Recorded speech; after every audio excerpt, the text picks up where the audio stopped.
예, 이어서 조금 더 설명을 해보도록 합시다. 우리 교재의 82쪽에 있는 부분부터 설명을 드리겠습니다. 전국 결정이라는 문제인데요. 법률에 대한 위헌 결정의 효력이라는 주제는 헌법재판법에 관해서만 본다면은 68조 1항과 2항 다음으로 중요한 조문이라고 저는 생각을 합니다. 법률에 대해서 위헌이라는 결정을 했을 때 어떤 효력을 갖게 되느냐, 이걸 이해 못하고서는 헌법재판법을 이해했다고 말하기는 어렵지 않을까. 그렇습니다. 제가 늘 말씀드립니다마는 헌재법 68조 1항, 2항, 68조 2항의 전제로서 41조를 이해하는 게 무지 중요하다고 말씀을 드렸고, 그것이 여러분이 다루는 헌법재판에 관한 변호사 시험 내용의 거의 대부분이 아닐까 싶은 생각을 하는데, 그 다음으로 중요한 조문 하나를 더 들으려고 한다면 헌재법 47조입니다. 그죠? 법률에 대한 위헌 결정의 효력. 이 부분은 너무나도 중요한 조문입니다. 그 조문의 해석론에 관해서 오늘 설명을 드릴 겁니다. 전국 결정을 하게 되는데, 전국 결정으로는 단순 위헌 결정, 헌법 불합치 결정, 한정 위헌 결정, 위헌이 아니라는 결정, 각하 결정이 있다. 요 순서대로 이해해 놓으시길 바랍니다. 그죠? 특히 그 헌법 불합치 결정하고 한정 위헌 결정의 순서는 정확하게 이해해 놓으시길 바랍니다. 이게 왜 중요하다고 말씀을 드렸습니까? 정족수에 관한 설명을 할 때 말씀을 드렸죠. 그죠?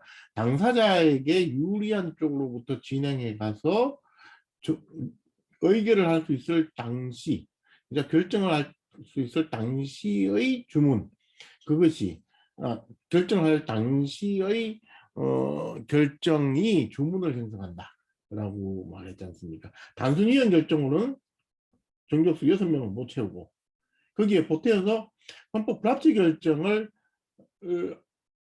가지고 6명의 정족수를 채울 수 있다면은 헌법 불합치 결정이 헌재 결정의 주문이 된다는 겁니다. 그죠?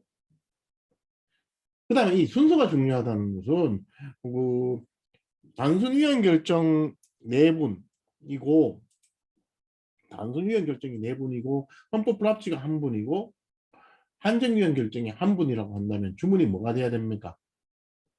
청구인에게 가장 유리한 4명의 단순 위헌 결정. 그 다음에 뭐죠? 헌법 불합치 결정이라는 겁니다. 단순 한정 위헌 결정이 아니고, 만약에 헌법 불합치 결정이 당사자에게 더 유리하다고 본다면은 다시 보태어서 5명 가지고 위헌 결정을 못하고, 다시 보태어서 한정 위헌 결정을 한 분까지 못해야만이 위헌 결정을 할 수 있게 되는 것이죠. 그럼 이때 주문은 뭐가 된다? 한정 위헌 결정이 된다는 겁니다. 그죠? 만약에 이 순서를 바꾸면 뭐가 되겠죠? 당사자의 가장 유리한 어, 결정, 한정위원 결정에다가 그 다음에 한정위원 결정 1분, 헌법 불합치 결정 1분 했을 때 헌법 불합치 결정이 주문을 형성하게 되는 겁니다. 이렇게 되면 안 된다는 겁니다. 그죠? 그러니까 한정위원 결정보다는 헌법 불합치 결정이 당사자에게 유리한 결정이라고 본다. 꼭 그러냐라는 부분은 저는 논란의 여지가 있다고 저는 분명히 말씀을 드렸습니다. 그죠? 그렇지만 어쨌든 헌법재판소는 그렇게 본다 라는 말씀을 좀 드립니다. 그 다음에 위헌이 아니라는 결정, 우리가 통상 얘기하는 이른바 합헌 결정이라고 하는 겁니다. 저는 조금 길지만 위헌이 아니라는 결정이란 말을 되도록이면 쓰려고 노력을 합니다. 그 다음에 각하 결정, 그죠? 그 다음에 단순 위헌 결정에 관한 문제를 이제 말씀을 드릴 텐데, 이 부분을 이해하기 위해서는 헌재법 47조를 이해를 해야 됩니다. 지금 말씀드리는 건 47조 2항에 관한 부분부터 설명을 드릴 겁니다. 단순 위헌 결정은 가장 전형적인 형태의 위헌 결정이죠. 주문의 형식은 무선법 제 몇 호 몇 항은 헌법에 위반된다라는 것이죠. 그죠? 무엇에 대해서 위헌 결정을 할 수 있느냐? 제청된 법률 또는 법률 조항, 그죠? 에 대해서 위헌 결정을 한다는 것이고, 45조 단서는 법률 조항의 위헌 결정으로 인하여 해당 법률 전부를 시행할 수 없다고 인정될 때는 그 전부에 대해서도 위헌 결정을 할 수 있다라는 겁니다. 사실 이 조항 자체가 큰 의미를 가지지 못하는 겁니다. 그러니까 나머지 조항으로 의미를 가질 수 없다면 위헌 결정을 안 하더라도 의미를 가질 수 없는 것이죠. 그죠? 의미를 가질 수 없는데 굳이 뭐 위헌이라고 결정할 필요도 없는 것이죠. 그죠? 특별한 형성적 효력을 가지는 것은 아니다. 그 다음에 위헌 결정은 법률을 폐지한 것과 유사한 효력을 가진다는 겁니다. 여러분들이 생각할 때 위헌 결정이라고 하면은 그냥 직관적으로 이렇게 생각하시면 됩니다. 그 법률 조항이 빨간 펜으로 지워졌다. 딜리트 되었다고 생각하면 됩니다. 그 조항이 없어졌으니까, 그죠? 그 조항이 없어졌으니까 다른 조항에서 그 조항을 인용할 수도 없게 되었다는 겁니다. 그죠? 이걸 정확하게 기억해 놓으시길 바랍니다. 그 위헌 결정을 한다고 그 법률 조항이 갑자기 뭐 법전에서 싹 사라지는 건 아니거든요. 그죠? 그러니까 존재하니까 다른 법률 조항에서 그 조항을 인용할 수 있는 것처럼 보일 수도 있는 겁니다. 근데 그렇게 안 된다는 겁니다. 그죠? 2013 헌바 343 결정을 한번 살펴보시길 바랍니다. 뭐 이 사안을 조금 설명드리려면 상당히 복잡해서 뭐 그 사안에 관한 설명 자체는 제가 생략하도록 하겠습니다. 그 다음 위헌 결정은 시간적 효력에 관한 문제죠. 헌재법 47조 2항은 뭐 위헌으로 결정된 법률 조항은 결정이 있는 날로부터 효력을 상실한다 이렇게 되어 있죠. 위헌으로 결정된 날로부터 효력을 상실한다. 그러니까 장래를 향하여 효력을 상실한다는 겁니다. 그죠? 그러니까 법률 조항이 위헌이다라고 하면은 그 법률 조항이 만들어진 때로 소급해서부터 효력을 상실하는 게 아니고 위헌이다라고 말하는 날, 그 날로부터 효력을 상실한다는 겁니다. 그럼 그전에는 어떠했다는 겁니까? 원칙적으로는 유효했다는 겁니다. 그죠? 그러니까 위헌으로 결정된 날 이전에는 유효했다가 위헌으로 결정된 날 이후에 비로소 그 효력을 상실하게 된다는 겁니다. 이것을 정확하게 이해하는 것이 중요합니다. 그러니까 당연무효설의 입장에 의하면은 법률이 만들어진 때로 소급해서 효력이 상실되는 겁니다. 그러니까 우리 나중에 배우시겠지만은 형벌조항에 관한 부분에 관해서는 당연무효설을 채택하고 있습니다. 소급해서 효력이 상실된다는 겁니다. 그죠? 그런데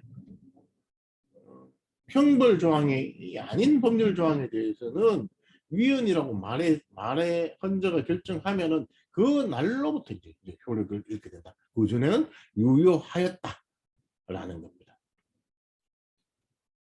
이것을 이해하는 것이 중요하다. 위헌 결정이 있는 날이라고 되어 있는데 사실은 위헌 결정이 있는 날이라고 하는 개념도 조금 복잡한 말이죠. 위헌 결정이 있는 날에 0시부터 효력을 상실한다는 것인지, 그죠? 선고하기로 예고된 오후 2시에 선고를 하겠다고 했으면 오후 2시부터 효력을 상실한다는 것인지, 재판관이 위헌이다 라고 말하는 그 순간부터 효력을 상실한다는 것인지, 그죠? 이런 것들이 상당히 또는 뭐 그날 24시부터 효력을 상실한다는 것인지, 이런 것들이 문제될 수 있습니다. 여러분 언제 이거 시간에 관한 문제에 관해서는 사실은 뒤에 몇 페이지에 있는지 제가 정확하게 모르겠습니다만은 탄핵 사건에서 헌법재판소가 시간을 결정문에 기재한 경우가 있었죠. 사실 판결문 결정문에 시간을 기재한다는 것이 아주 이례적인 것입니다만은 헌법재판소가 그 노무현 탄핵 사건에서는 시간을 기재하지 않았습니다만은 박근혜 탄핵 사건에서는 시간을 기재했죠. 그 11시 21분이었나요? 11시 21분이었던 걸로 저는 기억을 하는데,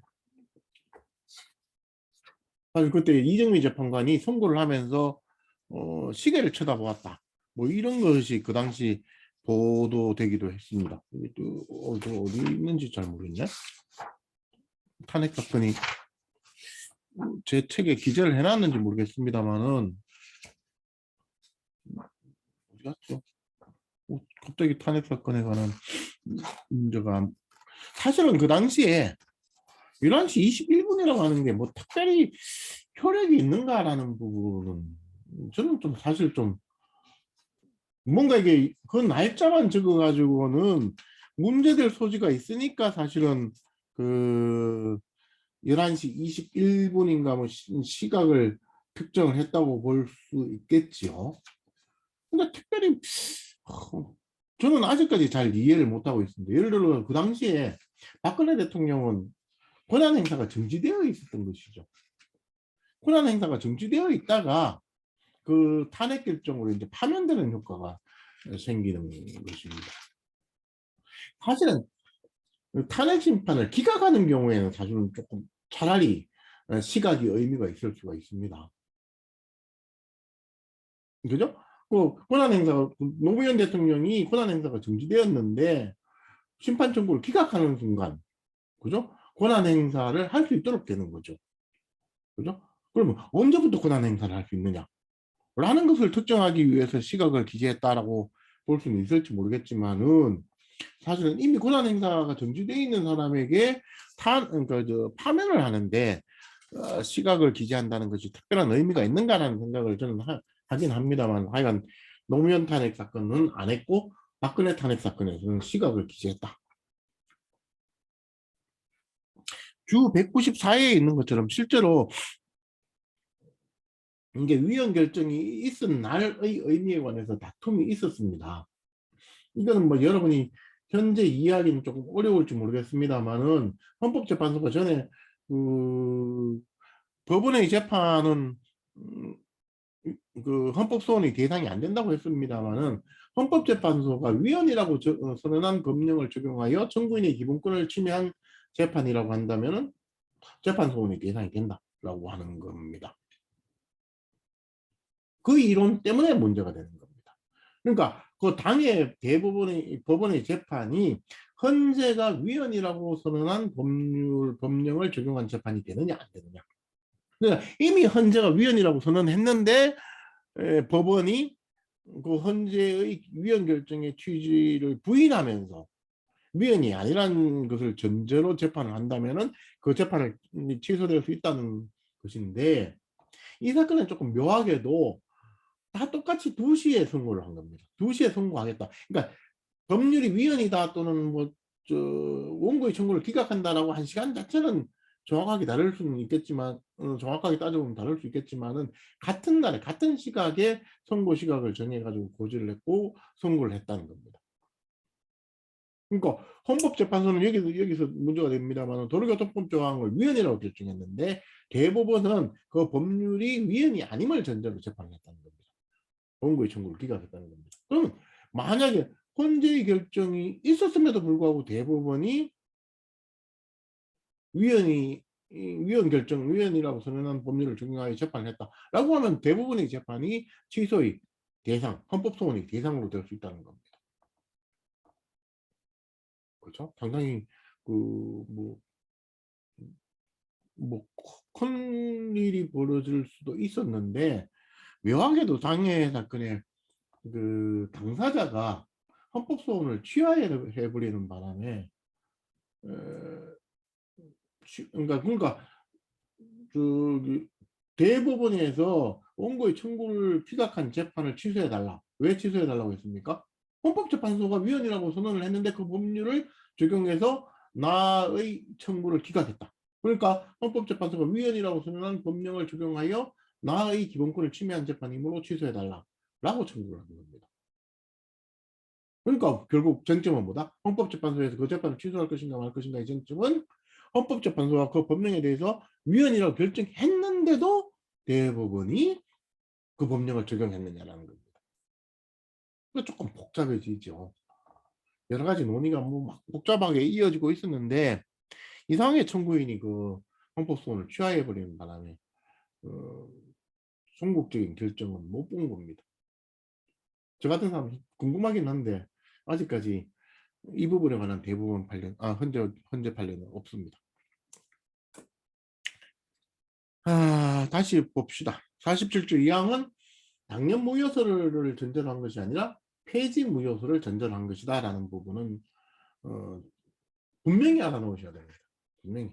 그죠? 47조 2항이 위헌으로 결정된 날로부터 효력을 선수한다. 그죠? 형벌에 관한 법률 조항 말고 비형벌 조항에 대해서는 위헌으로 결정한 날로부터 효력을 상실한다. 그런데 이렇게 되면 어떤 문제가 생기겠습니까? 어떤 문제가 생기겠습니까? 법원에 어떤 처분의 취소를 구하는 행정소송을 제기한 다음에 그 처분의 근거가 되는 법률 조항에 대해서 위헌법률심판 제청을 했고, 위헌법률심판 제청을 했지 않습니까? 그죠? 제청을 했고, 법원에서 그 제청 신청을 받아줘서 헌법재판소 위헌법률심판을 제청한 겁니다. 그런데 헌법재판소가 위헌이라고 결정했다는 겁니다. 그죠? 그럼 당의 재판은 어떻게 되죠? 헌법재판소가 위헌이라고 결정했지만은 그 위헌 결정의 효력이 장래를 향하여 그러니까 장래를 향하여만 생긴다면은 그 이전의 법원 의연이 유효한 것이라는 겁니다. 그죠? 그런데 행정법 이론상 처분의 유효 여부는, 처분이 위법한지 여부는 그 처분이 있던 시점의 법률을 적용하는, 따져보는 거죠. 그죠? 그러니까 처분의 근거가 되는 법률에 대해서 헌법재판소에서 위헌이라고 결정했지만은 그거는 처분이 있었던 당시로부터 한참 떨어져서 뒤에 위헌 결정을 한 겁니다. 그죠? 뒤에 위헌 결정을 했는데 위헌 결정을 하면서 그때로부터 그러니까 소급표가 효력이 생겨가지고 효력을 상실하게 된다면은 그 처분이 있었던 시점에는 그 법률은 유효했던 게 됩니다. 그럼 어떤 문제가 생깁니까? 위헌 제청을 왜 했습니까? 나름대로는 대청 신청은 이는 자기한테 어떤 유리한 판결을 받아보기 위해서 위헌법률심판 제청 신청을 한 거죠.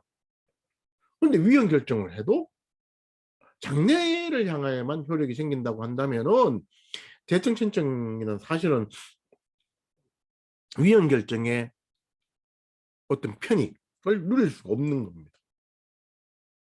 그죠? 그러니까 이 경우에는 적어도 당해 사건에 소급표가 생겨야 된다라고 보는 것이고, 이 부분에 대해서는 적어도 법적 근거가 있습니다. 어디에 있습니까?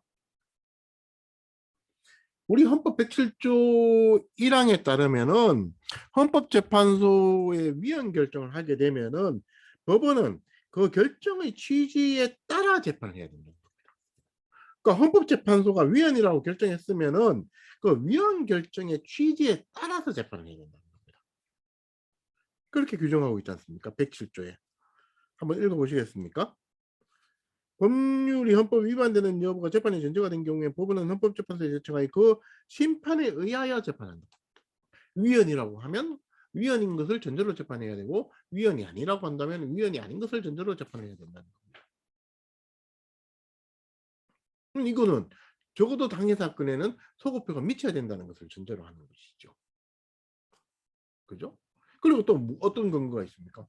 헌재법 42조 1항은 위헌법률심판 제청을 하고 나면은 당해 재판을 어떻게 하도록 되어 있습니까? 정지하도록 되어 있지 않습니까?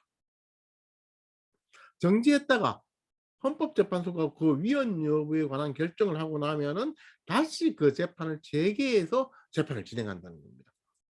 이 말은 무슨 말입니까? 헌법재판소 결정이 당해 재판의 결론에 영향을 미쳐야 된다는 것을 전제로 하는 것이죠. 그죠? 그리고 헌바의 경우에는 위헌법률심판 제청 신청이 기각되어서 당사자가 바로 헌법재판소의 68조 2항의 헌법소원을 제기해서 인용 결정을 받으면 당해 재판이 정지되지 아니하고 그대로 진행되어서 확정되었더라도 당사자는 뭘 청구할 수 있습니까? 재심을 청구할 수 있다고 헌재법 75조 7항에서 정하고 있는 것이죠. 재심을 청구한다는 건 뭡니까? 헌법재판소의 위헌 결정의 효력이 이 사건에 미쳐야 된다는 겁니다. 미치도록 해주는 절차를 만들어야 된다는 겁니다. 그죠? 그렇게 본다면은 적어도 위헌법률 심판이나 헌파소원에서 당해 사건이라고 특정되어 있는 사건에 대해서는 우리 헌재법이 당연히 소급표가 미친다는 것을 전제로 하고 있다. 이렇게 설명할 수 있다는 겁니다. 그죠? 만약에 소급표가 미치지 않는다고 한다면은 그 경우에도 소급표가 미치지 않는다면 헌법 107조 1항이나 헌재법 42조나 헌재법 75조 7항이 무의미한 것으로 되는 겁니다. 이 점을 이해하시기를 바랍니다. 그죠? 그 다음에 문제가 되는 것이 이제 문제가 되는 것이 병행사건이라고 하는 개념입니다. 병행사건이라고 하는 게 뭡니까? 헌법재판소가 위헌이라고 결정할 당시에 그 법률이 적용되는 재판이 계속 중이었다면은 그 사건을 병행사건이라고 합니다. 그죠? 그 사건, 바로 그 사건. 어떻게 보면 이렇게 생각해 볼 수 있겠죠. 사실은 이렇게 보시면은 이렇게 쭉 가서 이 헌재가 위헌이라고 결정했다는 겁니다. 이 시점에 위헌. 그죠? 그런데 요 시점에 이제 당해 사건이 있겠죠. 당해 사건. 당해 사건에 소급표가 미칩니다. 그런데 헌재가 위헌이라고 결정할 당시에 이 법률 조항이 적용되는 재판이 이렇게 쭉 있었다면은 요 사건들을 병행 사건이라고 합니다.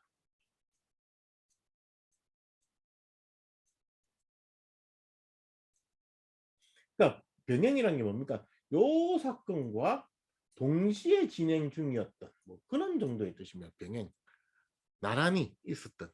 그러니까 사실 이 사건들은 어떤 성격을 가지고 있습니까? 이 당해 법률 조항이 위헌 여부에 관한 헌법재판소가 재판을 하고 있는데 사실 이 사건들도 헌법재판소에 위헌 법률 심판 재청 신청을 거쳐서 이제 그 68조 2항의 소원을 제기하거나 위헌 법률 심판 재청을 하거나 할 수 있는 상태에 있었던 것이죠. 그죠? 그런데 하지는 않고 있었다는 겁니다. 그 경우에 요 병행 사건들에 대해서도 위헌 결정의 효력이 미친다는 겁니다.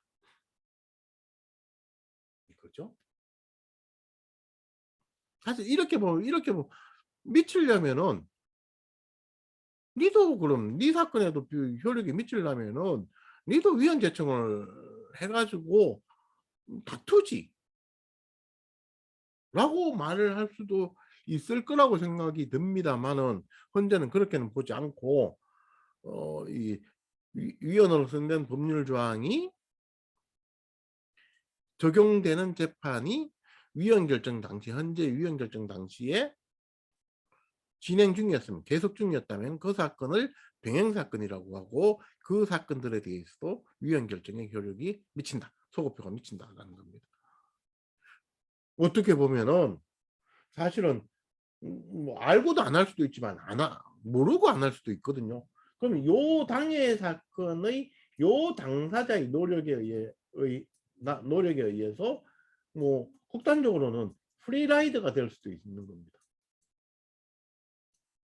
나는 그런 생각 안 하고 있었는데 저 사람 다른 사람이 그 소원을 제기해가지고 위헌 결정을 받아줬네. 아싸. 그럼 자기는 이제 그 다른 처분의 위법 사유가 없더라도 이 처분에 근거되는 법률이 위헌 결정됨으로써 당연히 인용 판결을 받게 되는 겁니다. 프리라이드가 될 수도 있는 거죠. 요게 병행 사건이고 일반 사건이라고 하면은 이 위헌 결정 이후에 소가 제기된 사건입니다. 요게 일반 사건입니다. 그죠? 요 위헌 결정 당시에는 소송 계속이 없었던 겁니다. 위헌 결정이 되고 나서 소가 제소된 사건, 요 일반 사건에 대해서 효력이 미친다라는 것이 대법원과 헌재의 판례입니다. 그죠? 뭐 이런 거죠. 자기는 이제 뭐 과세처분을 받았는데 당연히 뭐 내야지 하고 생각하고 있었는데 갑자기 보니까 누군가가 헌법소원을 제기해가지고 자기의 과세처분에 대한 근거가 된 법률 조항에 대해서 위헌 결정을 받아낸 겁니다. 그러면 나도 법원에 나의 과세 처분을 취소해 달라고 소를 제기할 수 있다는 겁니다. 소를 제기하면 이 과세 처분의 근거되는 법률 조항이 위헌으로 결정된 효력이 자기에게도 미치게 된다는 겁니다. 여러분들이 이걸 전제로 생각을 해봐야 되는데, 요 사건에 관한 과세 처분 자체는 위헌 결정 전에 있었다는 것이 전제가 되는 겁니다. 그죠? 과세 처분 전에, 과세 처분 자체는 위헌 결정 전에 있었다는 겁니다. 요거의 과세 처분도 여기에 있었겠죠. 요 사건에 있어서 만약에 과세 처분이 위헌 결정 이후에 있었으면 이거는 무효입니다. 그죠? 처분에 근거되는 법률 조항이 이미 위헌으로 결정되었는데 그 법률을 적용해서 과세 처분을 한다면 그건 무효죠. 그죠? 그건 무효가 되는 겁니다. 근데 위헌 결정 전에 과세 처분이 있었고 가만히 있다가 나중에 과세 처분에 근거되는 법률 조항이 위헌 결정이 있었고, 요 당해 사건 요 결정에 있어요. 그죠? 그리고 그 이후에 소를 제기하더라도 이 위헌 결정의 효력이 미친다라는 겁니다. 이것을 이해하시기를 바랍니다. 상당히 중요한 겁니다. 그런데 이 일반 사건에 소급표가 미치는데 무조건 다 미치는 건 아니다. 는 겁니다. 하나는 기판력에 의해 차단될 수 있고 다른 하나는 확정력에 의해서 차단될 수 있다라는 겁니다. 확정력에 의해서.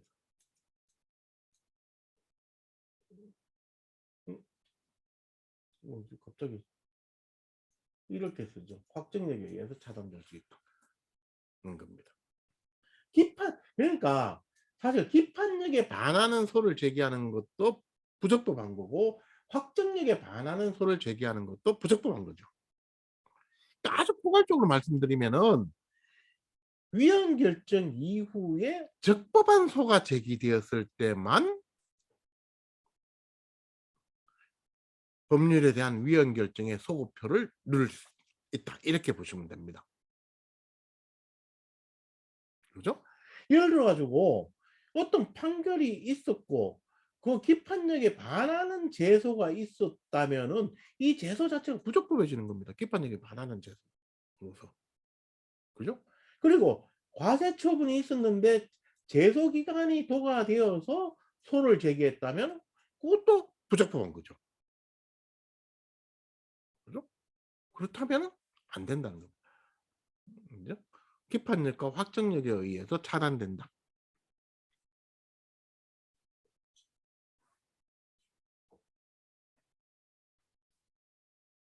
그런 말씀을 좀 드리겠습니다.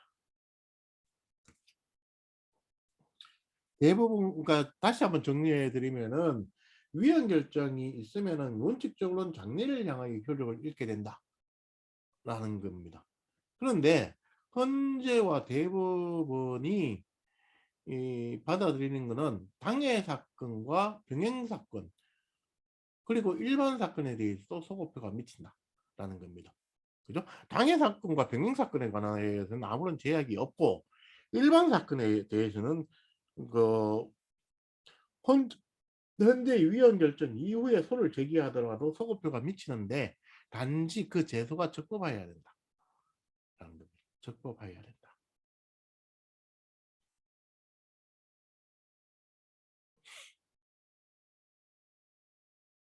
다시 한번 조금 더 교재를 가지고 한번 설명을 해봅시다. 이 85쪽에 있는 92 9777 결정 판결은 참 법원으로서도 창피한 노릇이고 헌재도 창피한 노릇이고 온통 창피한 사정이 끼어 있는 겁니다.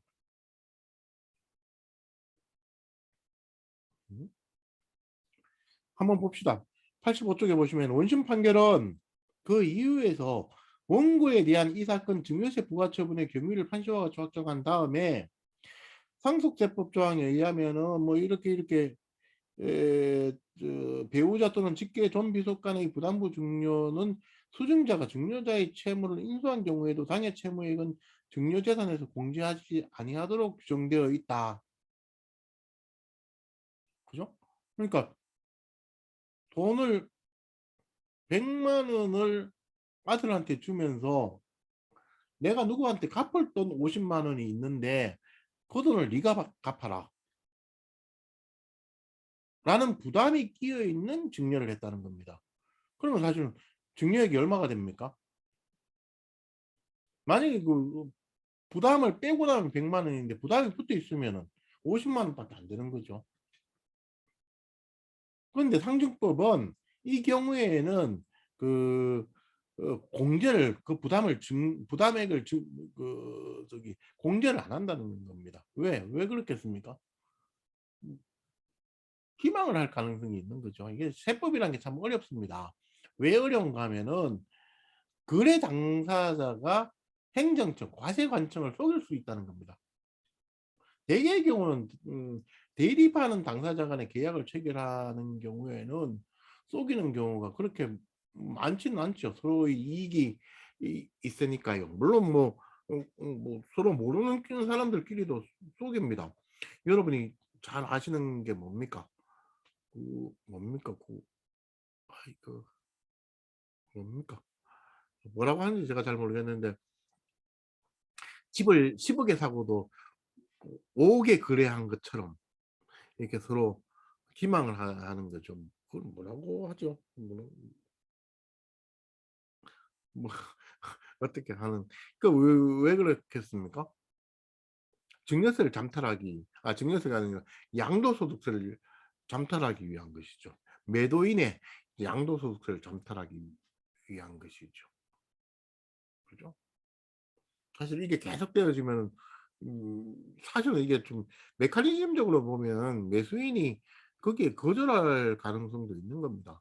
낮은 가격에 매수하게 되면은 매수한 걸로 계약서를 쓰고 이게 이 거래가 확정되게 되면은 나중에 자기의 그 양도소득세가 늘어날 가능성이 있죠. 10억짜리인데 5억에 매매를 한 것처럼 매매 계약서를 작성하고 매도인은 그 5억에 팔았다는 것을 전제로 양도소득세를 부담했는데 나중에 그 매도인이 다시 팔 때는 15억에 팔았다고 생각해 봅시다. 그럼 실제로 이 사람은 10억에 사가지고 15억에 팔아가지고 양도차익이 5억이 되는 거죠.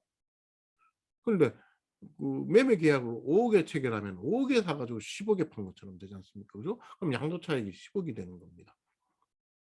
이런 복잡한 문제들이 있습니다만 그래도 이게 그 공직자들의 경우에 이게 상당히 문제가 많이 되죠. 뭐라고 하는지 모르겠습니다. 나중에 한번 여러분이 한번 얘기를 해 주십시오. 규정되어 있는데 비록 위 조항이 원고의 신청에 의하여 원심이 헌법재판소에 위헌 제청을 하였고 이 원심이 위헌 제청을 하였고 계속 중인데 헌법재판소가 위헌이라는 결정을 했다는 겁니다. 위헌이라는 결정을 했죠. 그럼 이건 당해 사건 아닙니까? 위헌으로 결정한 당해 사건. 그럼 당해 사건은 뭐가 미칩니까? 소급표가 미치죠. 그럼 헌재 위헌 결정을 전제로 해가지고 이 처분에 근거되는 이 법령이 위헌임을 근거로 이제 당해 부분은 재판을 하면 되는 겁니다. 그렇죠? 그래서 헌재가 위헌이라고 결정하고 나니까 당해 부분이 이제 재판을 재개해가지고 위헌 결정에 따라서 원고의 심판 청구를 제소를 인용해 주려고 했더니 가만히 봤더니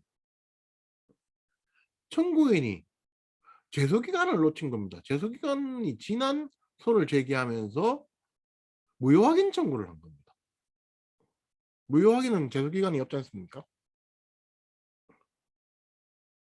근데 제소기간을 지켰으면은 무효 확인 청구를 하더라도 문제는 안 생깁니다.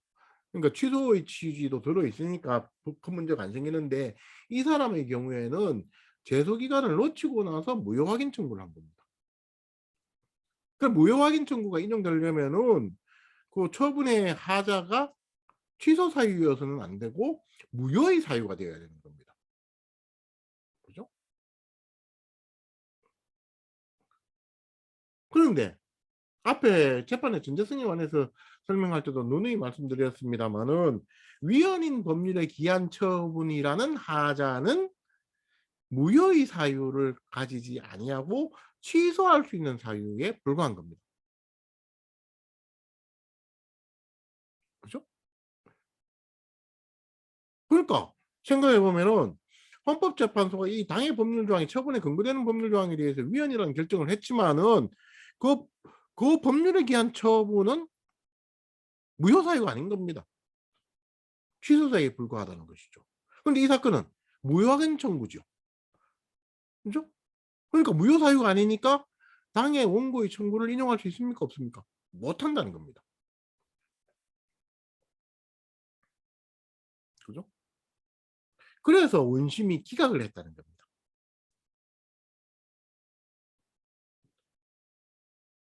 그런데 여기에 헌법재판소 또는 당해 법원은 뭘 실수를 한 겁니까? 뭘 실수를 한 겁니까? 이 경우에 재판의 전제성이 없는 거죠. 재판의 전제성이 없는 거죠. 이 당해 법률의 위헌 여부에 따라서 당해 재판의 주문이 달라집니까? 안 달라집니까? 안 달라진다고 그랬지 않습니까? 그죠? 처분에 근거되는 법률 조항이 위헌이라고 하더라도 그 처분의 하자는 무효가 아니고 취소 사유에 불과한 것이다 라는 얘기를 했지 않습니까? 그럼 제소기간을 놓치고 나서 무효 확인 청구를 한다면은 그 재판 계속 중에 당해 처분에 근거되는 법률 조항에 대해서 위헌 법률 심판 재청 신청을 하더라도 그 재청 신청은 부적법하다. 왜? 재판의 전제성이 없다. 네 말대로 그 법률 조항이 위헌이라고 하더라도 당해 재판의 주문이 달라지지 않는다. 위헌이라도 기각이고 위헌이 아니라도 기각인 겁니다. 그렇죠? 그래서 이제 원심 법원이 원고의 청구를 기각을 한 겁니다. 사실은 좀 약간 개변찍죠. 원심 법원도 창피한 노릇이고 헌재도 창피한 노릇이고요. 그래서 대법원에 이제 뭐 이 사건에서 원고가 상고를 했겠죠. 상고를 했더니 대법원이 보고 이런 얘기를 하는 거예요.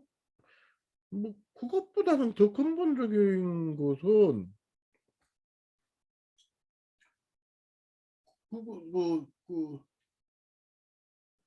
더 근본적인 것은 이거 저기 원고의 청구가 기판력에 반하네?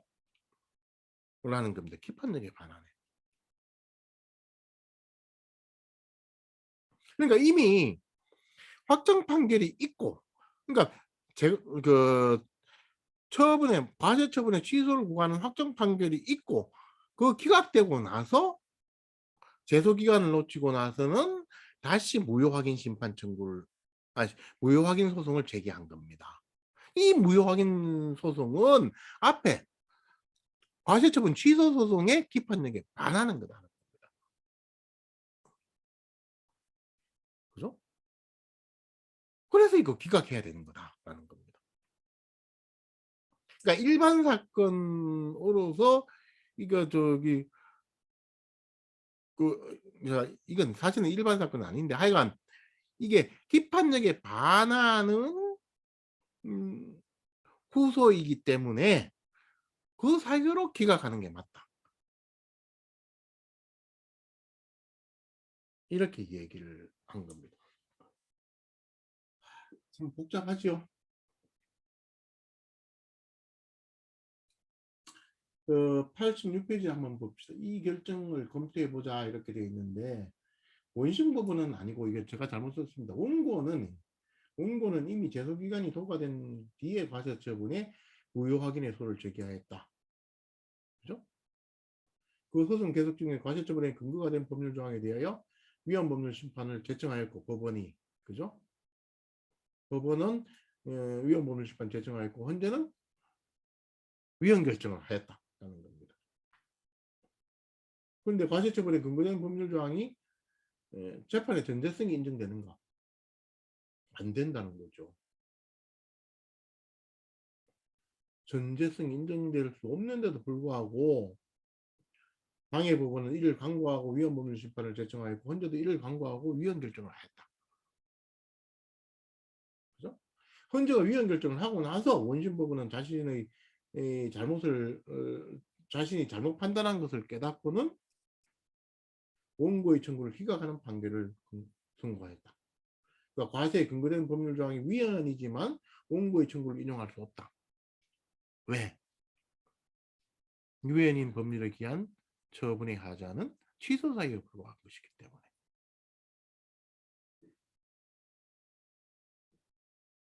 이에 대해 대부분은 위의 문제에 앞서 당의 무효 확인의 소가 기판력에 반한다는 것을 지적하면서 이를 이유로 기각하였어야 한다라는 것을 인용 뭐 설치를 했는데, 사실 뭐 이러나 저러나 뭐 기각 사유이기는 마찬가지죠. 꼭 그 기판력에 반한다는 이유로 기각하는 것을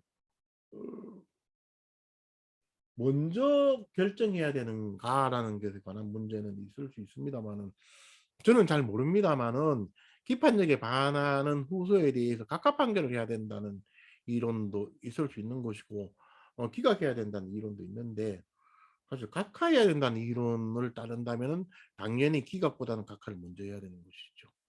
근데 이 대법원은 기각해야 된다고 보면서도 이 그 기판력에 반하는 제소임으로 기각한다는 것을 다른 그 이게 무효 사유가 없다는 이유로 기각하는 것보다도 먼저 판단했었어야 된다라고 이야기를 하는 겁니다. 뭔지는 뭐 전 민사소송법 시간에 한번 여러분이 들어보시길 바랍니다. 자, 봐지요.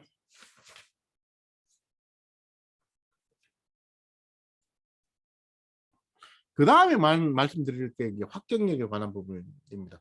확정력에 관한 부분도 사실은 위헌이라고 선언된 법률 조항에 기한 처분의 하자가 취소 사유에 불과하다는 말과 똑같은 겁니다. 그죠? 만약에 위헌인 법률에 기한 처분의 하자가 무효의 하자를 가지고 있다면은 제소기간에 제한이 없죠. 그죠? 제소기간이 지나더라도 무효 확인 소송을 제기할 수 있는 겁니다.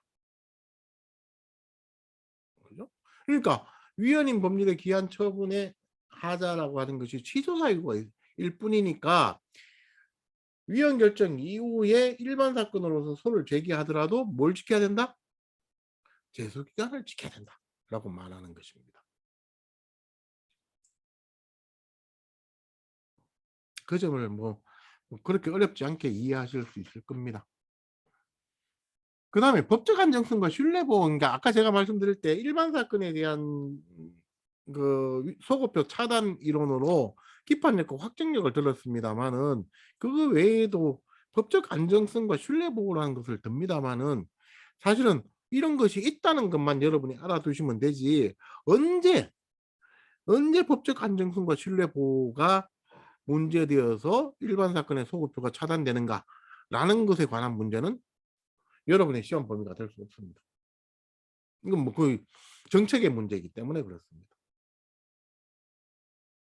무슨 말인지 아시겠습니까?